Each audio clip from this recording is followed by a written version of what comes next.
15 દિવસના લાંબા વિરામ બાદ આખરે મેઘરાજાએ સુરતમાં ધમાકેદાર એન્ટ્રી કરી હતી। ગત રાતથી શરૂ થયેલો મુશળધાર વરસાદ હજુ પણ યથાવત રહેતા શહેર અને જિલ્લાના અનેક વિસ્તારોમાં ચોમાસાનો માહોલ જામ્યો।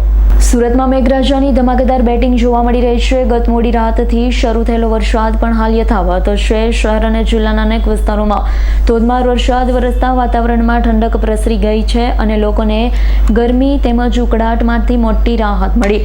15 દિવસ સુધી ચોમાસું લંબાયા બાદ આખરે મેઘરાજાએ જોરદાર આગમન કર્યું। સુરત જિલ્લાના તાપી કાંઠા સહિતના ગ્રામ્ય વિસ્તારોમાં પણ સારો વરસાદ નોંધાયો છે। વરસાદથી ખેતરોમાં નવી આશા જાગી છે અને ધરતીપુત્રમાં ખુશીની લાગણી જોવા મળી રહી છે।